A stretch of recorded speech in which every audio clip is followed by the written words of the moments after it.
Bueno, en esta hora de la noche, Dios los bendiga a todos ustedes. Me alegra poderlos saludar.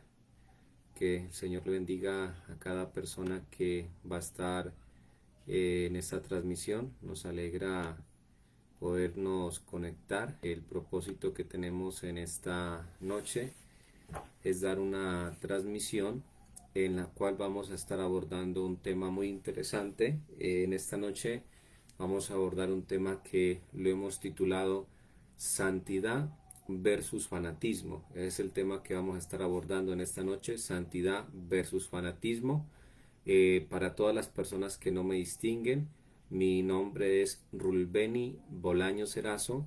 Por la gracia del Señor, soy el pastor de la iglesia Pentecostés acá en el municipio de Los Andes, Sotomayor, y gracias a Dios aquí estamos pastoreando la iglesia. Y en esta noche vamos a compartir un tema que la verdad es muy interesante. Este es un tema que, como les dije hace un momento, titula Santidad versus fanatismo. Invito a las personas que van a ver este video hoy y a las personas que los van a ver más adelante. Invito a las personas para que me ayuden suscribiéndose a mi canal. Yo tengo un canal de YouTube que todavía está empezando este canal, y en el YouTube usted me encuentra como Rulbeni Bolaños Erazo. Así como usted me encuentra en el Facebook, así también estoy en YouTube. Usted me encuentra así, así le voy a escribir aquí como me encuentra para que usted me busque. De esta manera usted me encuentra en el YouTube para que ahí usted también pueda suscribirse. Así, ahí escribí cómo aparezco, Rulbeni Bolaños Erazo. Esa es la manera como yo aparezco. Invito a las personas para que se suscriban en mi canal en YouTube. Quiero llegar, si Dios me lo permite, a 1000 suscriptores. La meta es en este año llegar a 1000 suscriptores, y a través de las personas que se suscriban a mi canal yo podré llegarle a otras personas con la palabra de Dios.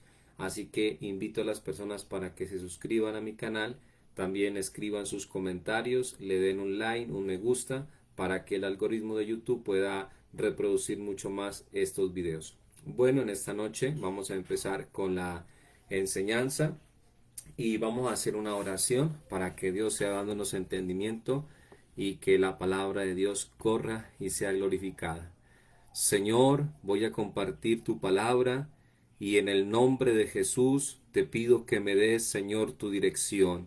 Te pido, Señor, que me des sabiduría. Oro, Señor, por los oyentes que van a escuchar, Señor, esta enseñanza, para que también les des, Señor, entendimiento, discernimiento, y que tu palabra, Señor, corra y sea glorificada. Señor, pongo en tus manos a las personas que van a escuchar, Señor, y ver este video en los siguientes días, para que esta enseñanza traiga edificación a las vidas de todas las personas. Este canal, Señor, es para la honra y gloria tuya, en el nombre de Jesús. Amén.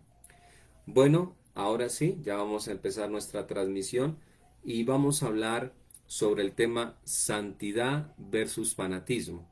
Vamos a mirar por la Biblia qué es santidad y qué es fanatismo. Muchas veces se confunde lo que es santidad con fanatismo. Voy a darles una introducción para que nos demos cuenta qué es santidad y qué es fanatismo. Vamos a tocar dos pasajes de la Biblia. Vamos a leer el primer pasaje de la Biblia en primera carta del apóstol Pedro 1:15. Voy a leer primera carta de Pedro 1:15, y este versículo voy a leerlo en la versión Reina Valera. Esta es la Biblia que vamos a estar utilizando casi en la mayoría de la enseñanza. Primera de Pedro 1:15 al 16 nos dice la palabra de Dios. Mire lo que dice: porque escrito está, sed santos porque yo soy santo. Mire lo que dice la palabra de Dios. Porque escrito está, sed santos porque yo soy santo. Eso está en primera de Pedro 1:16. Y ahí el Señor nos llama a nosotros a ser santos. ¿Qué significa santos? Santos quiere decir apartados de Dios, separados del mal. Eso es santos. Cuando decimos la palabra santo, estamos diciendo que nosotros somos apartados para Dios, separados del pecado. Eso quiere decir santo. Entonces, aquí el Señor nos hace un llamamiento a vivir una vida santa en toda vuestra manera de vivir. Tenemos que vivir en santidad en todas las áreas de nuestra vida. Eso lo manda el Señor. Hay que vivir en santidad en la iglesia, en el hogar, en el trabajo, en todo lugar hay que vivir en santidad. Eso es bien importante recordarlo. Nuestro Dios es santo. Dios tiene atributos naturales y tiene atributos morales. Y uno de los atributos que nuestro Padre Celestial tiene, que más se menciona en la Biblia, es el atributo de la santidad. Él es santo, siempre santo, y Él quiere que nosotros también seamos santos. Entonces, la santidad, como dice la Biblia, conviene a mi casa. Ahora sí, vamos a mirar otro pasaje de la Biblia, donde vamos a mirar que hay cosas que supuestamente parecieran buenas, parecieran santas, pero no lo son. Son conceptos, son mandamientos de hombres. Vamos a leer la palabra del Señor en Mateo 15. Vamos a leerlo, Mateo 15, el versículo 9. Mateo 15, versículo 9. Voy a leer lo que dice Mateo 15, versículo 9. Dice así, vea. Versículo 9. Pues en vano me honran enseñando como doctrinas mandamientos de hombres. Mire lo que dice el Señor en Mateo 15, 9. Pues en vano me honran enseñando como doctrinas mandamientos de hombres. Aquí encontramos que el Señor, hablando con los fariseos, el Señor les dijo a ellos: ustedes en vano me honran, les dijo, porque están enseñando doctrinas de hombres, están enseñando doctrinas, mandamientos de hombres, y el Señor les dijo: en vano me honran. Entonces, podemos mirar por la Biblia que muchas veces hay líderes religiosos, porque los fariseos eran parte de el liderazgo religioso en aquel tiempo. Los fariseos eran, como decir, líderes religiosos de su tiempo, y ellos, mire, que habían inventado doctrinas y mandamientos de hombres, pero el Señor esto no lo alabó. El Señor, al contrario, el Señor dijo: ustedes han enseñado como doctrinas mandamientos de hombres, y mire que el Señor dijo: en vano me honran. Eso nos da a entender que cuando un líder religioso enseña mandamientos de hombres o doctrinas de hombres, esto no honra a Dios, esto no honra en ningún momento a Dios. Ahí nos damos cuenta que existen doctrinas de hombres o mandamientos de hombres, y existe algo diferente, que es la santidad que exige nuestro Señor en el Nuevo Testamento, en la gracia. Entonces, es importante analizar tanto el versículo que leímos en 1 de Pedro 1:15 y analizar también el versículo que leímos en Mateo 15, versículo 9. En uno nos habla de vivir en santidad en toda nuestra forma, en toda nuestra manera de vivir, y en el otro nos habla la palabra del Señor sobre los mandamientos de los hombres. Y quiero decirles que la santidad y el fanatismo están ambos separados por una línea muy pequeña. ¿Por qué les digo que están separados por una línea muy pequeña? Existen personas que se han vuelto, vamos a utilizar la palabra, se han vuelto liberales. Cuando la persona se vuelve liberal, es una persona que ya nada le es pecado. Existen por lo menos teólogos liberales que ellos hablan del amor y del amor y del amor, pero no hablan de la justicia, no hablan de la santidad de Dios. Entonces, nosotros no podemos caer en esa corriente donde nos hagamos liberales. Liberales es que ya nada es pecado, sino que Dios es un Dios permisivo para nosotros, y eso no es así. Pero también existe otra vertiente, que es el extremismo religioso. El extremismo religioso, también hay muchos teólogos o pastores, líderes, que han caído en el extremismo religioso, donde han hecho lo que dice Mateo 15, versículo 9, han sacado doctrinas y mandamientos de hombres y ellos piensan que esto los hace más santos, ellos piensan que esto los hace más ungidos, pero no es así. Cuando un líder religioso saca mandamientos de hombres y saca doctrinas de hombres, no está honrando a Dios ni es más santo. Al contrario, esto es algo que a Dios le desagrada. Entonces, es bien interesante eso. Nosotros tenemos que mantenernos en el camino que Dios ha dejado. Nosotros tenemos que por él caminar, no irnos ni a la derecha ni a la izquierda, mantenernos en el camino, no aumentarle a la palabra ni quitarle a la palabra. Nosotros tenemos que creer a lo que Dios nos ha revelado, ni aumentarle ni quitarle. Entonces, de allí vamos a partir la enseñanza. Y voy a empezar hablando de un punto. Un punto que me llamó la atención es el siguiente. Hay personas que yo sé que van a entender mucha esta enseñanza porque yo sé que en alguno de estos puntos a usted le ha pasado. La pregunta número 1 que nos vamos a hacer es la siguiente. ¿Es pecado ponerse ropa de jean? Esa es la primera pregunta.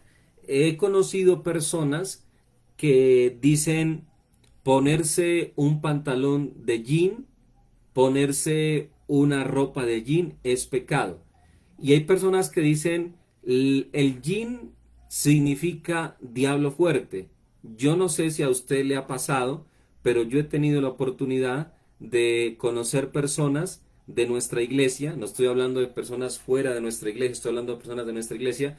He conocido personas de nuestra iglesia que dicen colocarse jean es pecado. Entonces, quiero decirle lo siguiente. Hay personas que han empezado a hacer, como decíamos hace un rato, doctrinas y mandamientos de hombres. Vamos a hacer la pregunta, ¿qué dice la Biblia sobre la vestimenta? Eso es lo que nos interesa. ¿Qué dice la Biblia sobre la vestimenta? Cuando nosotros vamos a la Biblia, encontramos un ejemplo. Vamos a ir a 1 Timoteo 2.9. 1 Timoteo 2.9. Y vamos a mirar qué nos dice la Biblia sobre la vestimenta. Vamos a ver si ponerse ropa jean es pecado o no es pecado, o está bien o no está bien. Entonces, vamos a mirar qué nos dice las Escrituras. En 1 Timoteo 2, versículo 9, dice, asimismo que las mujeres se atavien de ropa decorosa, con pudor y modestia, no con peinado ostentoso, ni oro, ni perlas, ni vestidos costosos. La Biblia nos habla en 1 Timoteo 2.9 que debe vestirse el cristiano con decoro, con pudor y modestia. Eso es lo que nos dice la Biblia. El cristiano se debe vestir como con pudor, con modestia. Tiene que vestirse de esta manera. Y esto no es solamente para la mujer, aunque 1 Timoteo 2.9 ahí habla de la mujer, pero también se aplica para el hombre. Como decir, este versículo que leímos no es solamente para las mujeres, también es para los hombres, también es para los caballeros. La Biblia, usted en el Nuevo Testamento, no va a encontrar un versículo que diga el cristiano tiene que ponerse esta ropa en particular. La Biblia no menciona que usted tiene que ponerse en el Nuevo Testamento ropa de tela, ropa de algodón, ropa de seda. Eso la Biblia no lo menciona en el Nuevo Testamento. En el Nuevo Testamento la Biblia nos manda a vestir es con pudor, modestia y decoro. ¿Qué quiere decir esto? Que una persona cuando se viste debe cubrir su cuerpo para que su desnudez no sea visible. Eso quiere decir vestirse con pudor, con modestia.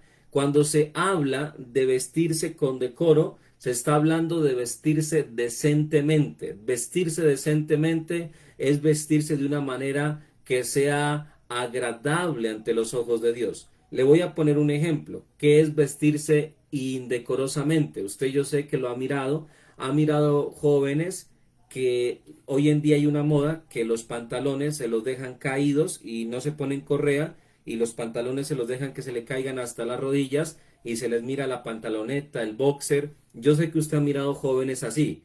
Eso es lo que la Biblia condena. Eso se llama vestirse indecorosamente.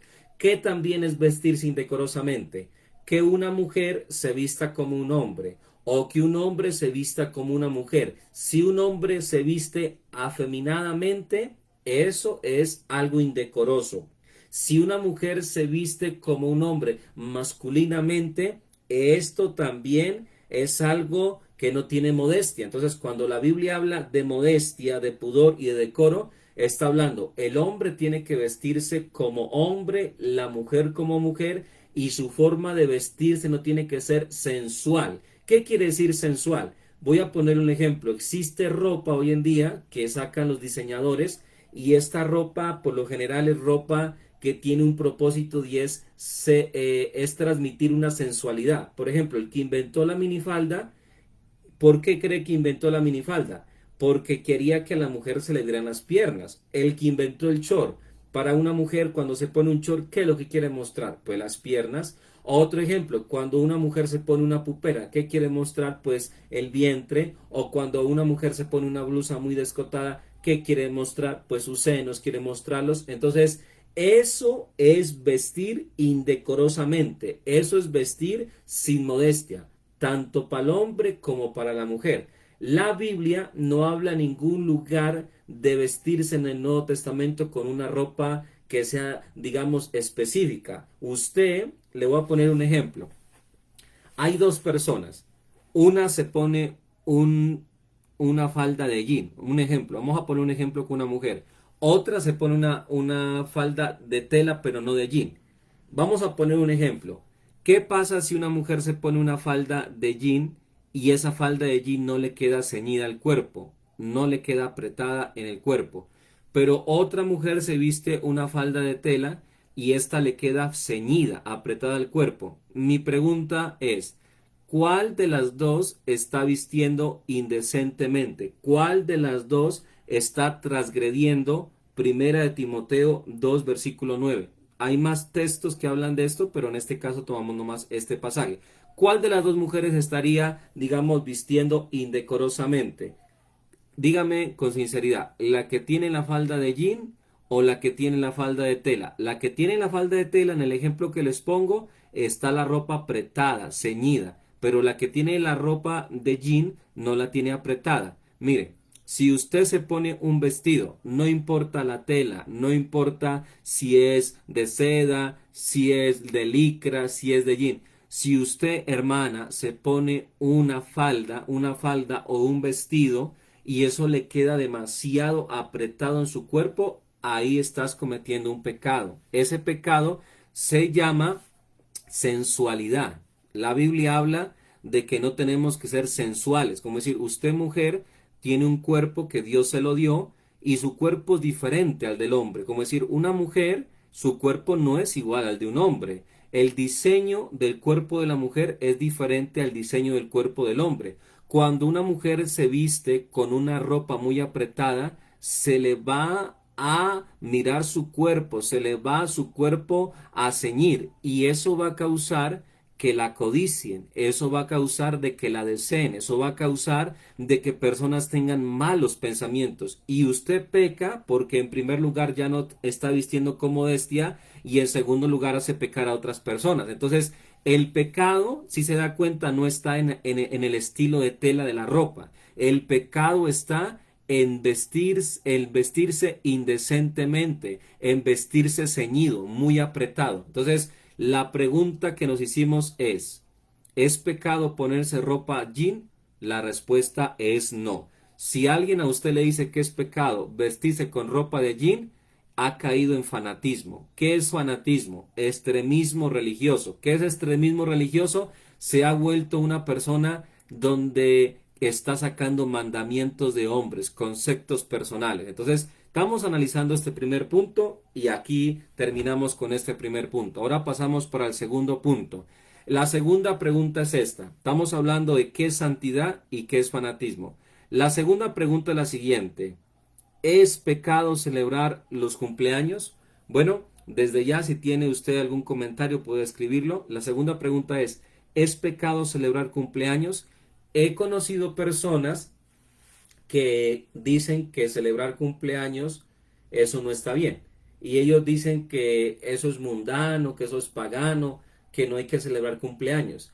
Mire, yo me tomé la tarea de investigar un poco sobre quiénes son los judíos ortodoxos. Los judíos ortodoxos son, podríamos decir, los propios descendientes de Abraham, porque usted va a Israel y usted mira que la gente que está allá dicen son judíos, pero mucha gente que vive allá en Israel son judíos, pero no son judíos ortodoxos. Como decir, una cosa es un judío ortodoxo y otra cosa es un judío que puede venir, digamos, de otro país y se radica ahí y tiene su familia ahí. Pero cuando hablamos de judíos ortodoxos, son las personas que descienden, podríamos decir, de la descendencia verdadera de Abraham, y son personas que hasta el día de hoy están en su, digamos, están todavía en la ley del Antiguo Testamento y ellos siguen creyendo en la ley. Para ellos no existe Jesucristo como el Mesías, porque ellos todavía están con un velo que no se les ha quitado según la Biblia.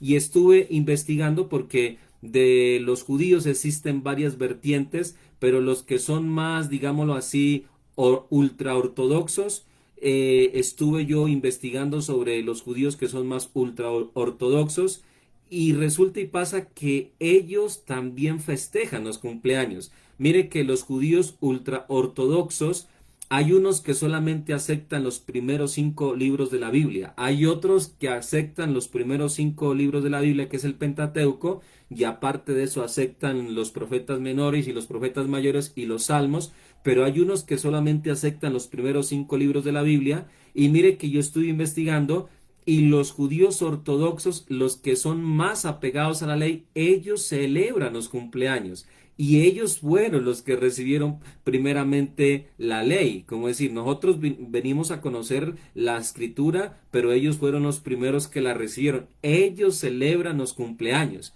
Usted, mi hermano que me está oyendo, no está obligado a celebrar cumpleaños. Si usted no le nace, no está obligado a hacerlo. Pero usted no puede decir que es pecado celebrar cumpleaños. ¿Por qué le digo que no es pecado? Porque en la Biblia no se habla que celebrar cumpleaños sea pecado. La Biblia habla de que la vida del hombre es como la flor del campo, como la hierba del campo, pero nunca dice que celebrar un cumpleaños sea pecado. Hay personas que han sido testigos de Jehová, de la secta de los testigos de Jehová, y allá en la secta de los testigos de Jehová, allá les enseñan que celebrar cumpleaños, eso está mal. Dicen ellos que eso es pagano, que porque cuando se menciona en la Biblia los cumpleaños, dicen que en una ocasión es cuando Faraón cumplió años y que le mandó a matar al panadero, y en otra ocasión que cuando cumplió años Herodes mandó hacer una fiesta y que después de esa fiesta fue que le cortaron la cabeza a Juan el Bautista. Esto es importante aclararlo. La Biblia, cuando nosotros la estudiamos, tenemos que mirar el contexto. Hay personas que hacen doctrinas de algunos versículos, pero no toman en cuenta el contexto. Por ejemplo, si usted lee la Biblia, tiene que mirar el contexto, tiene que mirar el resto de la Biblia. No se puede formar de un versículo o de 2 versículos, no se puede formar una doctrina. Para formar una doctrina, tiene que haber registro tanto en el Antiguo como en el Nuevo Testamento y tiene que haber un contexto que lo apoye. Si usted dice que celebrar cumpleaños es pecado, es porque usted está confundiendo la palabra de Dios. Entonces, celebrar cumpleaños no es pecado. Al contrario, cuando usted celebra cumpleaños, usted está haciendo algo que es bonito. Mire que en primera de Timoteo 5:18, la Biblia nos habla de algo que me parece bien interesante. En primera de Timoteo 5:18, primera de Tesalonicenses, me equivoqué, discúlpenme. En primera de Tesalonicenses 5:18 dice: Dad gracias en todo, porque esta es la voluntad de Dios para con vosotros en Cristo Jesús. Leímos en primera de Tesalonicenses 5:18 que hay que dar gracias a Dios por todo, porque es la voluntad de Dios. Entonces, cuando uno cumple años, lo primero que hace es darle gracias al Creador, al Eterno, porque nos da la vida. Cuando nosotros cumplimos años, ¿qué es lo que hacemos? Agradecerle al Eterno por la vida, agradecerle al Eterno por la bendición de la vida y por poder estar con nuestra familia. ¿Qué de pecado tiene que usted cuando cumple años le dé gracias a Dios por un año que termina, por un ciclo que termina y por otro ciclo que empieza? Cuando se cumple años es algo bueno porque usted le agradece al Señor, reflexiona sobre su vida y también sirve para integrarse con la familia. Mire que pocas veces se integra la familia. Por lo general, la familia se integra es cuando hay un funeral, ahí está toda la familia. Y la otra cosa que hace integrar la familia, por lo general, es cuando hay un cumpleaños o hay un enfermo. Dígame si le digo la verdad o la mentira. Estas tres cosas por lo general hacen que se integre la familia. Un cumpleaños, un funeral o cuando algún familiar está enfermo. Y cuando usted tiene, digamos, el día que cumplió años, dice usted yo cumplo años tal fecha. En el caso mío yo cumplo el 16 de junio. Si el Señor me da la vida, yo esté dentro de unos meses, el 16 de junio cumplo años. Entonces, ¿uno qué es lo que hace? Agradecerle al Señor. Pero esto no es pecado. Entonces, si alguien a usted le dice que es pecado, esos son mandamientos de hombres, son conceptos personales. Bueno, ahora sigue con el tercer punto. ¿Es pecado jugar fútbol? Mire que yo les digo esto, este punto vamos a escudriñarlo y vamos a mirar dos caras de la moneda, porque aquí vamos a estar mirando los dos trasfondos y vamos a mirar si jugar fútbol es pecado. Mire que cuando hablamos de jugar fútbol, he oído personas que dicen jugar fútbol para los cristianos es pecado y dicen porque ellos dicen así, vea, he escuchado personas que dicen el fútbol lo inventaron paganos, dicen, y algunos dicen inclusive que eso fue inventado en Grecia, algunos dicen, otros dicen que antes a los cristianos le cortaban la cabeza cuando había persecución de la iglesia y que con la cabeza de los cristianos las cogían como una bola y las pateaban. Entonces dicen muchas personas, de ahí surge el fútbol. Escúcheme, vea, las cosas se convierten en pecado dependiendo la intención con las que se las haga y dependiendo el contexto en el que estén. Usted analice estos dos puntos, vea. Las cosas son pecado dependiendo, uno, la intención con la que usted las haga y dos, el contexto que rodea las cosas. Hay gente que dice lo que les mencioné hace un momento. Ahora sí, para nosotros los cristianos, ¿es pecado o no es pecado? Bueno, voy a leer un pasaje en 1 Corintios 6, el versículo 12 dice, todas las cosas me son lícitas, dice San Pablo, mas no todas convienen, todas las cosas me son lícitas, mas yo no me dejaré dominar de ninguna. Pablo nos está hablando de que el cristiano tiene una libertad, pero no tiene que permitir que esa libertad que tiene se convierta en ¿qué? En libertinaje. Ahora sí, cuando hablamos de fútbol, hay que mirar con qué enfoque se lo hace. Como les dije hace un rato, con qué intención se lo hace.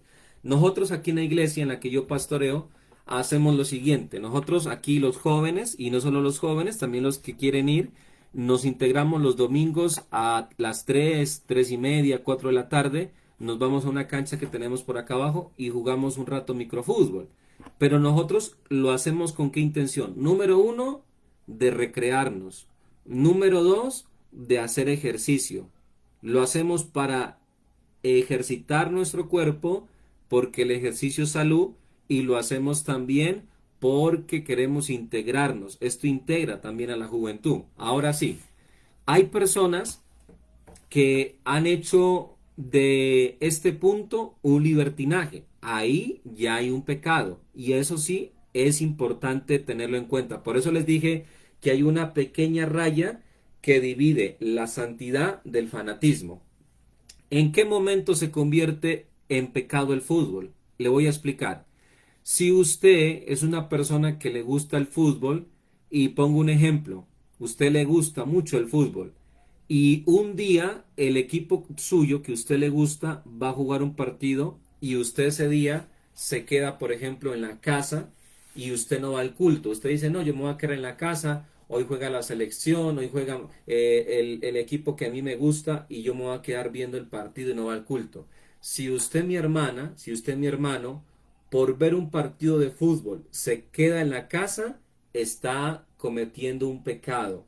¿Y sabe qué pecado está cometiendo? Está cometiendo el pecado de poner en primer lugar las cosas del mundo y eso no está bien. Ahora, ¿en qué otras circunstancias yo pecaría? Le voy a poner un ejemplo. Hay personas que son, digamos, fanáticas de algún equipo de fútbol. Voy a poner un ejemplo. Hay unos que pueden decir, yo soy del América. Otros pueden decir, yo soy del Nacional. nosotros como cristianos nos puede gustar el fútbol porque es un deporte, pero lo que no podemos hacer es ponernos a discutir por partidos de fútbol o por equipos. Usted es de un equipo, está bien. Se le respeta si a usted le gusta un equipo, pero usted no se ponga, es que mi equipo es bueno, que mi equipo es el mejor, los otros no sirven para nada. Eso no le conviene a los santos, eso no le conviene. Si usted le gusta un equipo, eso es personal, eso es de usted, pero no se ponga a contender con nadie, porque a los hijos de Dios eso no les queda bien. La Biblia dice que ninguna palabra corrompida ni ociosa salga de nuestra boca.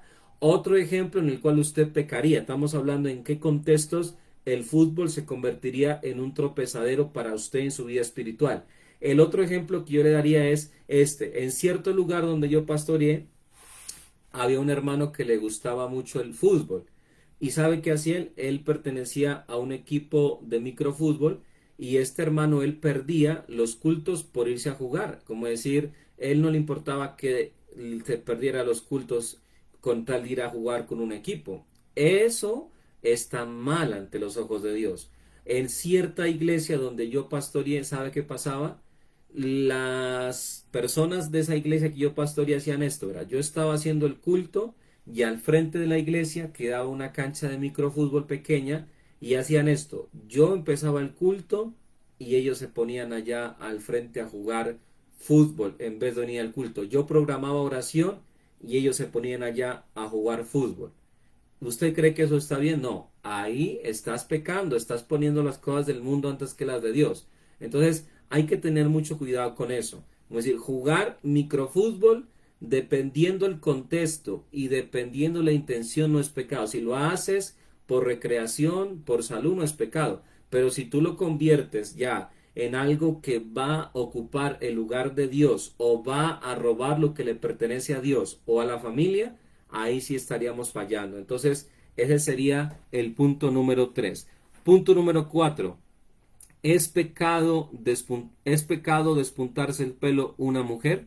Bueno, el punto número 4 es, ¿será que es pecado que una mujer se despunte el pelo? Cuando nosotros leemos la Biblia, en Primera de Corintios capítulo 11, versículo 4, dice la Biblia de la siguiente manera: todo varón que ora o profetiza con la cabeza cubierta afrenta, dice, su cabeza. Pero toda mujer que ora o profetiza con la cabeza descubierta afrenta su cabeza, porque lo mismo es que se hubiese rapado. Porque si la mujer no se cubre, que se corte también el cabello. Y si le es vergonzoso a la mujer cortarse el cabello o raparse, que se cubra. Porque el varón no debe cubrirse la cabeza, pues es la imagen y la gloria de Dios, pero la mujer es gloria del varón. Entonces, vamos a hablar este punto. Hay personas que dicen que si una mujer se despunta el pelo, hay personas que dicen que eso es pecado. Y dicen de la siguiente manera, dicen, pastor, la Biblia dice que es prohibido cortarse el pelo. Voy a decirle lo siguiente. La Biblia no dice que es prohibido cortarse el pelo la mujer. Eso no dice la Biblia. La Biblia dice esto. Voy a leerle. Primera de Corintios 11, el versículo número 14. Mire, la naturaleza misma no nos enseña que al varón le es deshonroso dejarse crecer el cabello.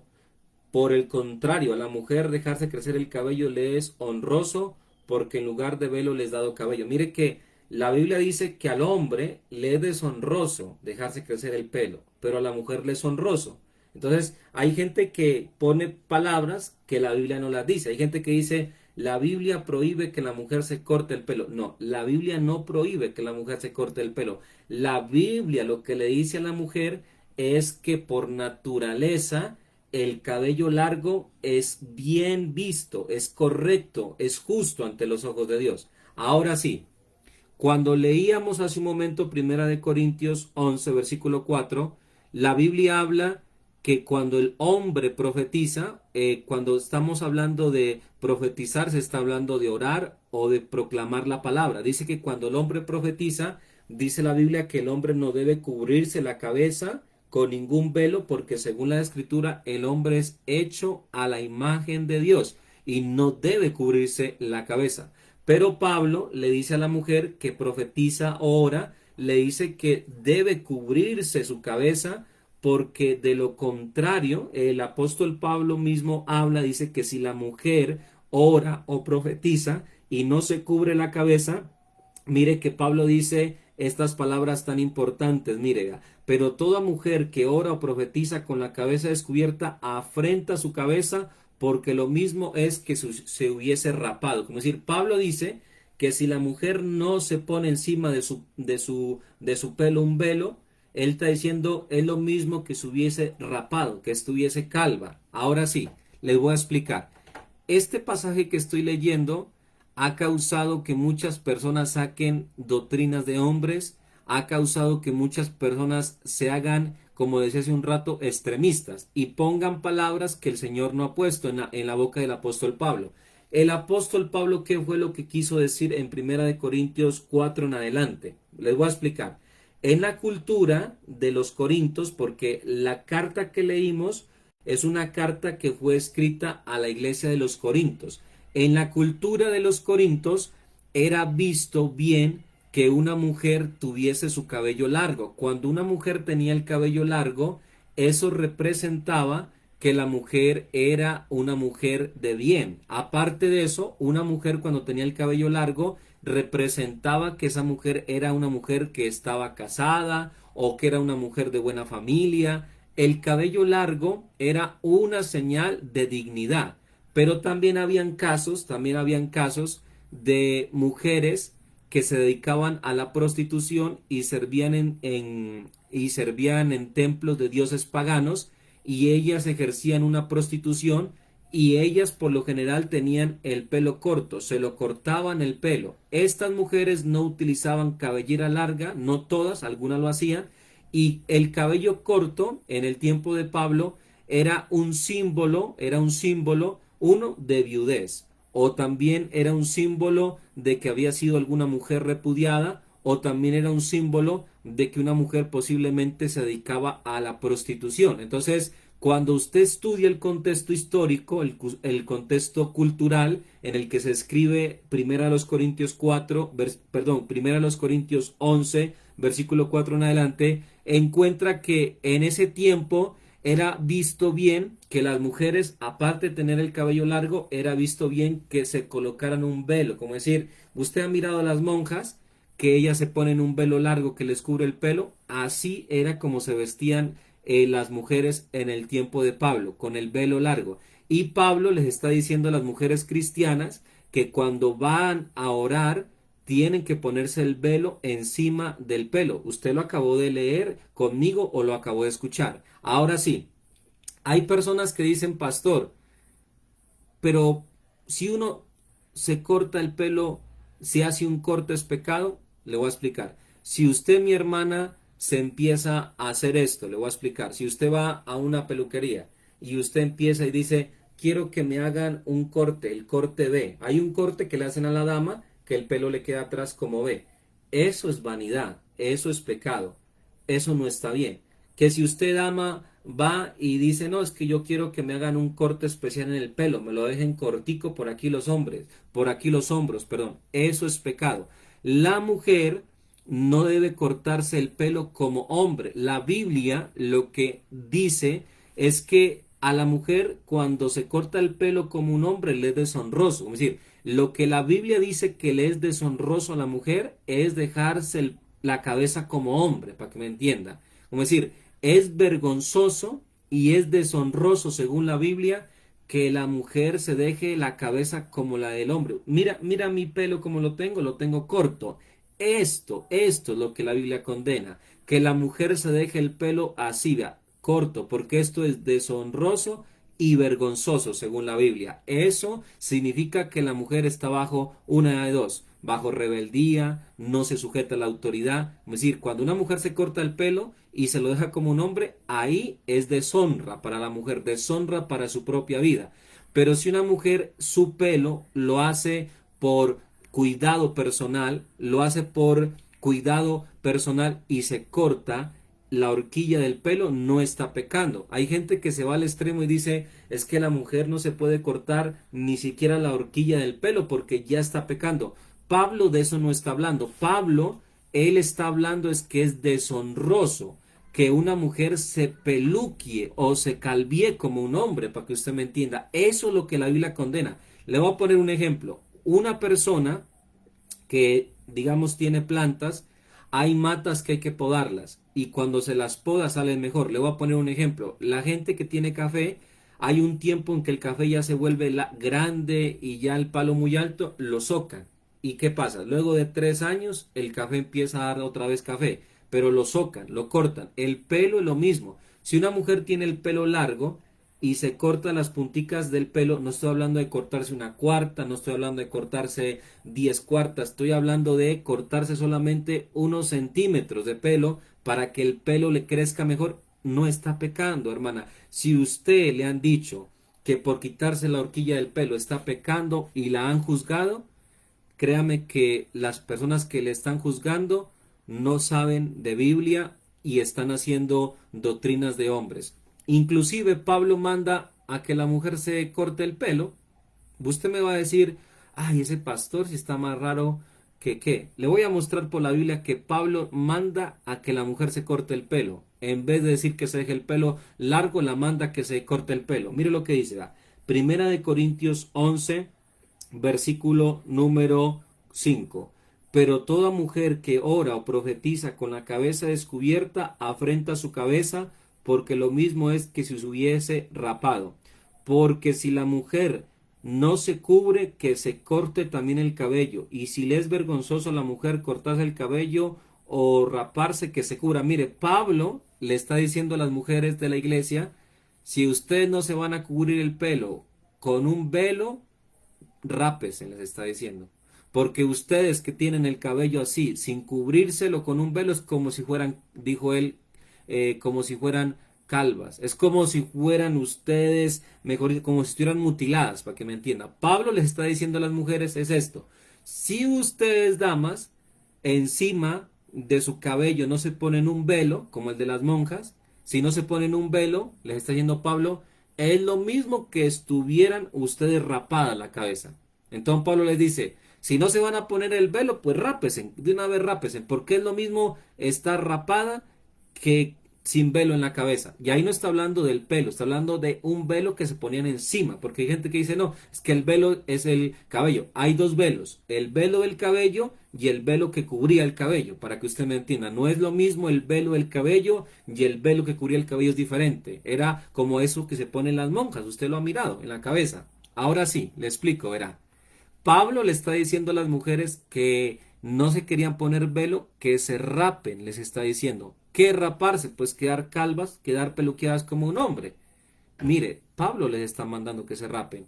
Hay gente que dice, la Biblia dice que la mujer no se tiene que cortar el pelo. Eso no dice la Biblia. No ponga palabras que no dice la Biblia. La Biblia dice es que le es honroso dejarse crecer el cabello, que se le ve bien a la mujer. Ahora, escúcheme con atención.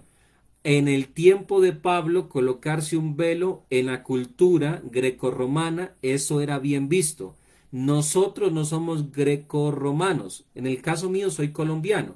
En la cultura de nosotros, si una mujer se pone o no se pone velo, no es algo que escandalice. En el tiempo de Pablo, si una mujer cristiana no se ponía velo, eso escandalizaba, era visto por los ojos de los incrédulos y decían, ahí viene esa mujer sin velo. Entonces la gente decía, ha de ser de pronto alguna repudiada, ha de ser alguna viuda o está en luto o hasta alguna mujer de pronto que va por mal camino. En la cultura de antes era mal visto si la mujer no tenía velo en la cabeza puesto, en la cultura grecorromana de la que estamos hablando.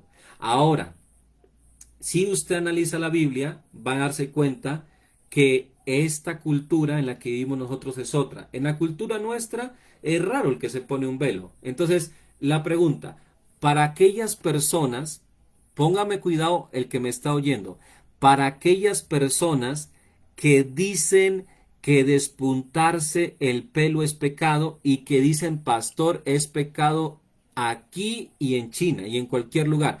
Para aquellos que dicen que despuntarse el pelo es pecado, yo le digo, le acepto que despuntarse el pelo es pecado, pero también usted tiene que aceptar ponerse un velo encima de su cabeza. Si usted viene a decirme a mí, vea pastor, es que su esposa se despuntó el pelo, está en pecado, póngala en disciplina.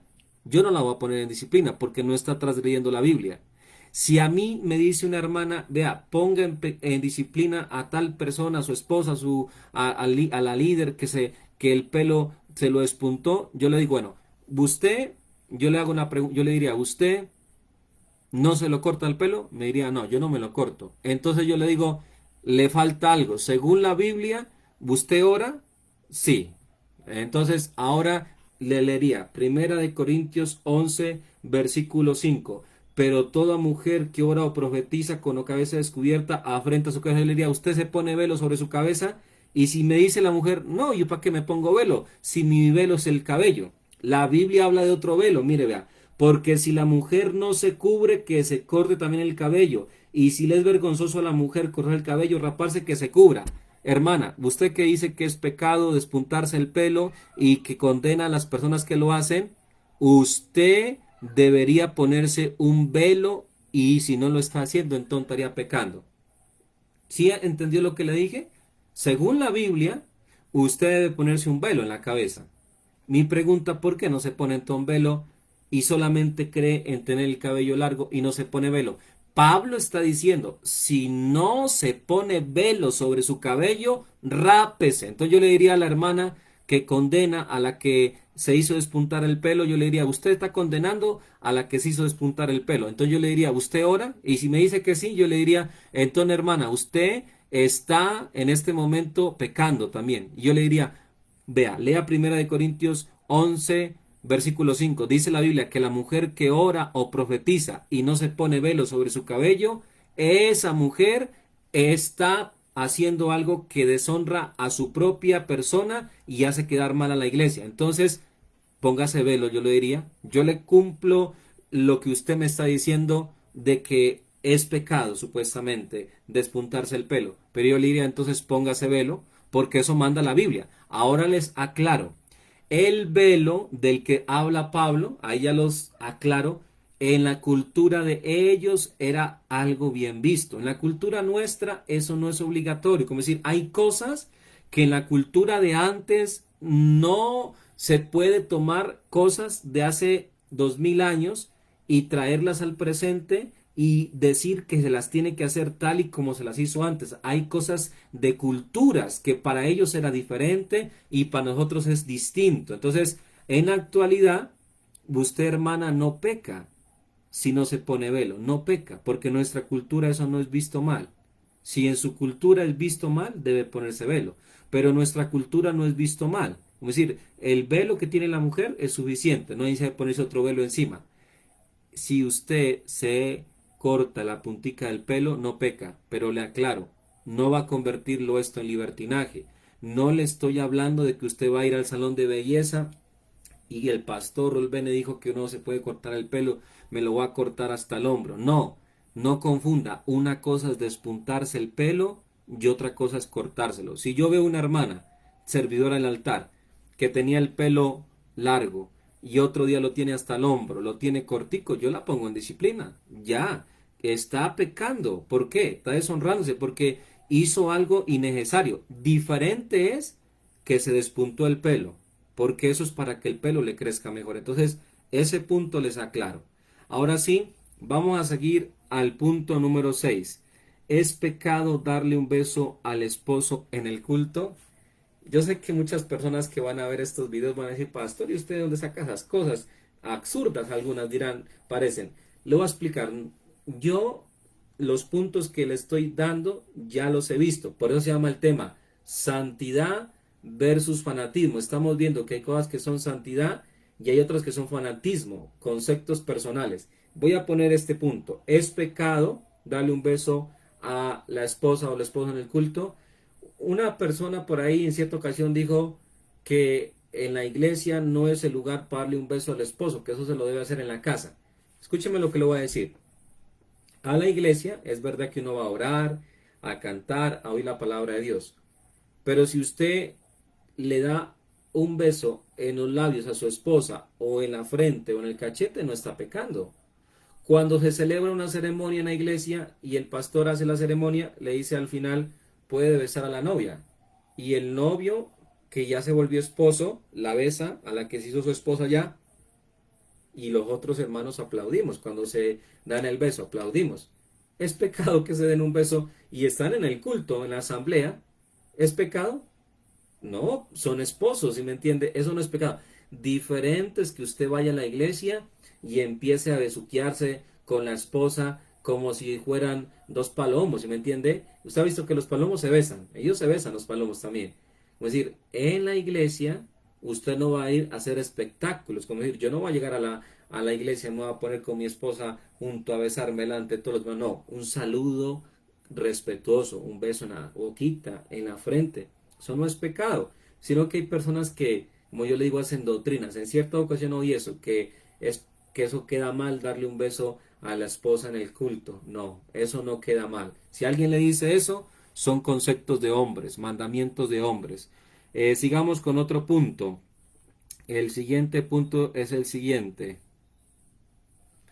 El punto que sigue es el punto número 6. El que no diezma en el tiempo de la gracia es un ladrón. El punto número 6 es, el que no diezma en el tiempo de la gracia es un ladrón. Le voy a responder. La persona que en el tiempo de la gracia no diezma, no es un ladrón. Entonces, pastor, ¿qué es? Hay personas, yo les digo la verdad, yo cometía ese error también. Yo antes decía que el que no diezmaba era un ladrón. Yo decía antes eso. En el tiempo de la gracia sí es un ladrón. Pero yo estudiando la Biblia me di cuenta que no es un ladrón el que no diezma en el tiempo de la gracia. El que en este tiempo de la gracia no diezma es un avaro, que es diferente a un ladrón. Entonces, voy a explicarles. En el tiempo de la ley, el que no diezmaba era un ladrón. Si usted lee Malaquías 3, encuentra una declaración bien tremenda. Malaquías 3, 8 al 9 dice, vosotros pues me habéis robado. Y vosotros dijisteis, ¿en qué te hemos robado? Y yo le respondí, en vuestros diezmos y ofrendas, por lo cual sois malditos con maldición. Es decir, en el tiempo de la ley, el que no diezmaba era maldito y aparte de eso era un ladrón, según la escritura. En el tiempo de la gracia, no puede uno decir que el que no diezma es maldito, no puede decir que es un ladrón. El tiempo de la gracia es diferente, como decir, les voy a explicar, verá. En la ley, cuando se introdujo el diezmo, el que no diezmaba era ladrón y maldito. El diezmo nace antes de la ley, como decir, existen 7 dispensaciones. Hay una dispensación que se llama la dispensación de la promesa. Ahí aparece Abraham, aparece Isaac y más adelante aparece Jacob. En la dispensación de la promesa fue que el diezmo nació. El diezmo nació en el corazón de un hombre llamado Abraham. En el corazón de Abraham nació el diezmo. Dice la Biblia que cuando Abraham terminó con unos ejércitos que habían capturado a su sobrino Lot, dice que le salió al encuentro Melquisedec, dice la Biblia, que significa príncipe de paz, y la Biblia dice que Abraham le dio el diezmo de lo que él tenía, le dio el diezmo, le dio un diezmo. Eso es bíblico, está en Génesis. El diezmo lo dio Abraham a Melquisedec. No se lo pidió Melquisedec, lo dio Abraham voluntariamente. Entonces, el diezmo nació en una dispensación que no era la ley. Más adelante, el diezmo fue por Dios ya introducido. Es decir, el diezmo no nació en la ley. Hay gente que dice, no se debe diezmar porque el diezmo es de la ley. Y la ley ya pasó, estamos en la gracia. Le estoy dando a entender, el diezmo no nació en la ley. El diezmo nació en la dispensación de la promesa. Y Dios lo introdujo luego a la ley. Y cuando lo introdujo a la ley, el diezmo se convirtió en que el que no diezmaba era un maldito y era un ladrón. Pero cuando llegamos a la gracia, sabemos que Cristo llevó todas las maldiciones, incluida la maldición del diezmo la llevó. Ahora, en el tiempo de ahorita el que no diezma, ¿qué es? Es un avaro. Vamos a leer la palabra de Dios. Voy a invitarlos para que escuchen la lectura en Segunda de Corintios voy a leer el capítulo 9. Segunda de Corintios capítulo 9, voy a leer. Eh, Versículo 7, dice la palabra de Dios así, mire. Cada uno dé como propuso en su corazón, no con tristeza ni por necesidad, porque Dios ama al dador alegre. Y poderoso es Dios para hacer que abunde en vosotros toda gracia, a fin de que teniendo siempre en todas las cosas todo lo suficiente, abundéis para toda buena obra. Mire que la Biblia dice, cada uno dé como propuso en su corazón, no con tristeza. En el Nuevo Testamento el diezmo se lo da voluntariamente por amor y se lo da por fe. ¿Sí escuchó? Porque en 2 de Corintios 9:7 dice, cada uno dé como propuso en su corazón, no con tristeza ni por necesidad, porque Dios ama al dador alegre. Ahorita el diezmo no se lo da porque si usted diga, no, es que si yo no diezmo voy a ser maldito, no. El diezmo se lo da porque es una manera de honrar a Dios con nuestros bienes. El diezmo se lo da porque es una manera de ayudar la iglesia, de ayudar la familia pastoral. El diezmo sigue vigente en el tiempo de ahorita, pero ya no es como en el tiempo de la ley que el que no diezma era maldito. Ahora el que no diezma es un avaro. Entonces, mire que el diezmo se lo da como en el tiempo de Abraham. Abraham no diezmó porque había una ley que le dijera diezme a Abraham. Jacob no diezmó porque había una ley. Ellos vivieron en un tiempo que todavía no hay una ley escrita de parte de Dios. Ellos vivieron en un tiempo donde todavía no había 10 mandamientos, todavía no había las 600, se dice que más o menos son 613 leyes que los judíos tenían dadas por Dios. En el tiempo de Abraham, en el tiempo de Jacob, todavía no habían leyes morales, no habían leyes ceremoniales, no habían todavía leyes que hubieran sido introducidas por Dios. Sí habían, como le digo, conceptos y sí habían cosas muy buenas, pero no habían leyes que dijera, vea, esto lo mandó Dios al pueblo, porque todavía no se formaba la nación. Pero mire que ellos diezmaron voluntariamente, lo hicieron generosamente. Ahorita es lo mismo, se lo hace voluntariamente. Y si usted quiere diezmar, usted va a ser bendecido por Dios. Ahora voy a leerle otro pasaje de la Biblia. Voy a leerle 1 de Corintios 5:10. Primera de Corintios capítulo 5, el versículo número, lo voy a leer desde el versículo 9, dice, Primera de Corintios 5:9. Os he escrito por carta que no os juntéis con los fornicarios, mire, no absolutamente con los fornicarios de este mundo, o con los ávaros, o con los ladrones, o con los idólatras, o tal caso sería necesario salir del mundo. Mire que la Biblia dice a los que se llamaban cristianos, porque Pablo está hablando de que no se junten los cristianos temerosos de Dios con personas que llamándose cristianas practiquen estos pecados. Dice, no se junten con personas, mire, que llamándose cristianas fueran fornicarias o ávaros, mire, ávaros. Eso es el que actualmente, vea, si usted va a una iglesia cristiana y no le gusta ofrendar, no le gusta ayudar para el aseo, no le gusta diezmar, no eres ladrón, no eres un ladrón, eres un avaro. Y eso también es algo que te puede hacer que te pierdas tu alma. Vamos a mirar por la Biblia. Vamos a mirar ahora en Colosenses 3:5. Vamos a mirar Colosenses 3:5. En Colosenses 3:5 vamos a mirar qué nos dice la palabra de Dios. Dice así la palabra de Dios. Vea. Haced morir pues lo terrenal en vosotros, fornicación, impureza, pasiones desordenadas, malos deseos y avaricia, que es idolatría. Mire, según las escrituras, la persona que es avara es semejante a un fornicario y es semejante a un idólatra. ¿Dónde dice eso, Pastor Rulbeni? Colosenses 3:5. Imagínese, yo le hago una pregunta. ¿Usted cree que un idólatra va a entrar al reino de los cielos? La Biblia dice que los idólatras no van a entrar al reino de los cielos. Los fornicarios, ¿usted cree que los fornicarios van a entrar al reino de los cielos? No. Los ávaros, la Biblia dice que el que es avaro es como un idólatra o como un fornicario, porque ha vuelto eso un ídolo. El dinero lo ha vuelto un dios. Si usted es avaro, tenga cuidado, porque eso le puede impedir entrar al reino de los cielos. También voy a leer rápidamente Primera de Corintios 6, creo que, a ver, no, Primera de Corintios 6:9, creo que ese no lo he leído. Entonces estamos viendo que en el tiempo de la gracia, el que no diezma es que un avaro, que eso también es algo igual de feo que un ladrón. No es maldito, pero sí es un avaro. Primera de Corintios 6, versículo 9, dice así. Mire, Primera de Corintios 6:9.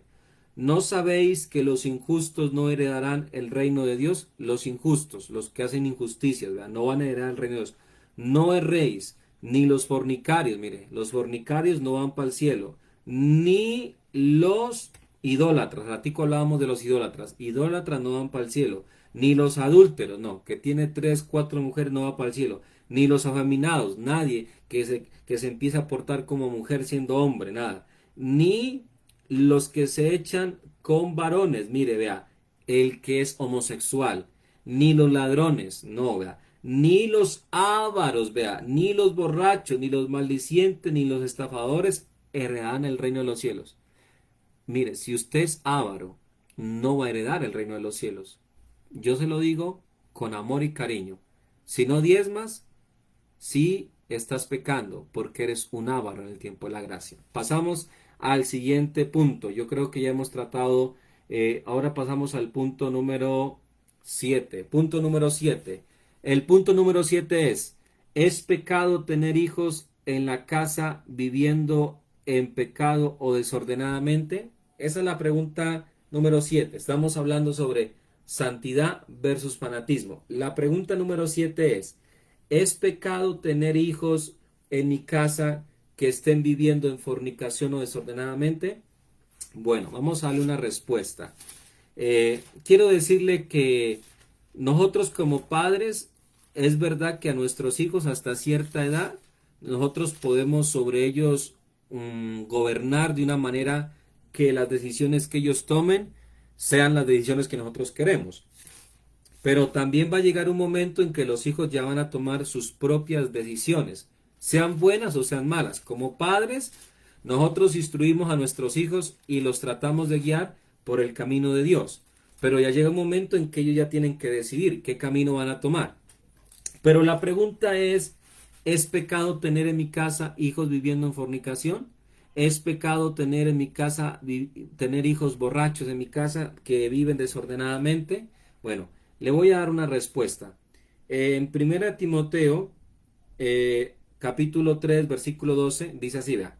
Los diáconos sean maridos de una sola mujer y que gobiernen bien sus hijos y sus casas, porque los que ejercen bien el diaconado ganan para sí un grado honroso y mucha confianza en la fe que es en Cristo Jesús. Le voy a explicar. Usted, como cristiano, como cristiana, es bueno que aprenda esto. Hay gente que dice, vea pastor, pero ahí dice los diáconos.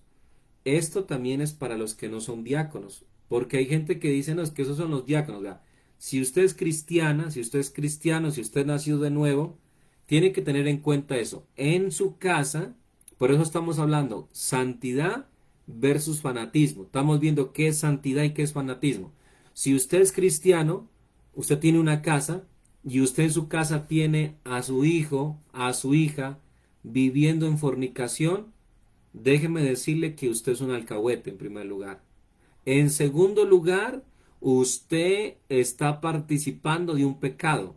Usted no debe tener en su casa a la hija con el novio viviendo en fornicación. En cierto lugar que yo pastoreé, había una hermana, la hija, póngame cuidado lo que le voy a decir, la hija tenía un novio ¿Y sabe qué hacía la mamá? La mamá a veces se iba y dejaba a la hija con el novio.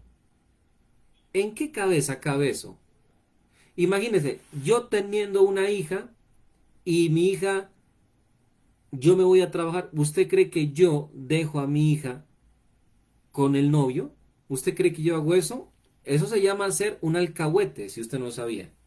Usted en su casa no debe tener a los hijos viviendo en fornicación.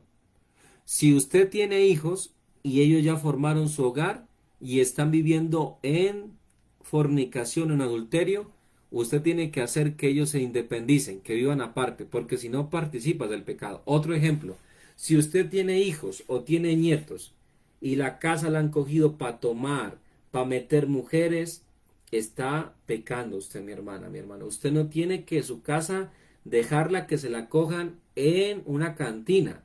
Usted no tiene que permitir que su casa se la cojan en un burdel. Usted no tiene que permitir que su casa se la conviertan como en un prostíbulo. Usted su casa tiene que hacerla respetar. Si usted es cristiano y ama a Dios, esto le va a servir. Entonces, la pregunta, ¿es pecado tener en mi casa hijos desordenadamente? Sí. Nosotros no podemos obligarlos a seguir al Señor. Eso sí es verdad, pero no podemos participar del pecado de nuestros hijos. Entonces, ese es el punto número 7. El punto número 8. La intimidad es solo para tener hijos. Hay personas que dicen, la intimidad solamente es para tener hijos. He conocido casos de personas que dicen que uno solamente cuando está casado, la intimidad es para cuando se va a tener hijos, y de lo contrario, no. Verá, le voy a explicar esto, verá. Usted debe saber, Dios creó el matrimonio. El creador del matrimonio fue Dios. Y aparte de que Dios creó el matrimonio, es bueno aclarar esto, el matrimonio fue creado para la reproducción humana. Y en segundo lugar, el matrimonio fue creado también para el deleite mutuo de la pareja. La Biblia dice, honroso sea en todo el lecho sin mancilla. Cuando la Biblia dice honroso en todo sea el lecho, cuando la Biblia utiliza esa palabra lecho, si usted indaga esa palabra lecho, es el lugar donde se tiene intimidad. Entonces, según la Biblia, el lecho, la relación íntima del esposo y la esposa, Dios no la ve como algo deshonroso, lo ve como algo honroso, Dios lo mira como algo agradable. Dios no lo mira como, decir, Dios no es que se tapa los ojos, no, yo no voy a ver esto. Dios no lo mira como pecado, ni lo mira como algo sucio. Dios lo que condena es la fornicación, el adulterio. Eso sí lo condena a Dios. Bueno, ya me cansé un poco, ya he dado 7, 8 puntos, ya me cansé, ya casi voy a terminar. Bueno, eh, voy a, creo que ya voy a ir a terminar con este versículo. Proverbios 5:18. Voy a dejar para una segunda parte. Dice Proverbios 5:18. Sea bendito tu manantial y alégrate con la mujer de tu juventud, como sierva amada y graciosa gacela. Sus caricias te satisfagan en todo tiempo y en su amor recréate siempre. La Biblia dice que a la esposa hay que verla como graciosa gacela y que usted, esposo, se satisfaga en sus caricias y en su amor se recree siempre. Ahí está hablando, si usted no lo sabía, de las caricias y de la intimidad. Si usted no lo sabía, ya lo sabe. No es pecado porque estamos hablando sobre el punto santidad versus fanatismo. No es verdad que el matrimonio solo fue creado para procrearse. El matrimonio también fue creado para que haya un placer en la intimidad, tanto para el hombre como para la mujer, y eso no es pecado. Entonces, el punto número 8. La verdad que tenía más puntos que tratar. Aquí tengo, en total son 24 puntos, voy 8. Pues la verdad voy a dejar la enseñanza hasta aquí. Está aquí donde estoy con un poquito de dolor de cabeza. Hoy tenía culto inclusive y no fui al culto, estaba un poquito, anoche estuve enfermo y ahorita pues me iba a quedar acostado porque estaba con un malestar, pero la verdad que no me quise quedar acostado, me levanté, dije, voy a dar la enseñanza.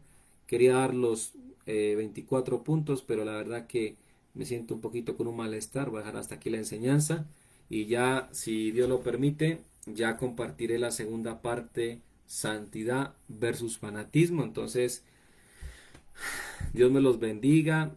Fue un placer ver transmitido para ustedes. Compartan y suscríbanse a mi canal para llegar a los 1000 suscriptores en YouTube. Dios los bendiga.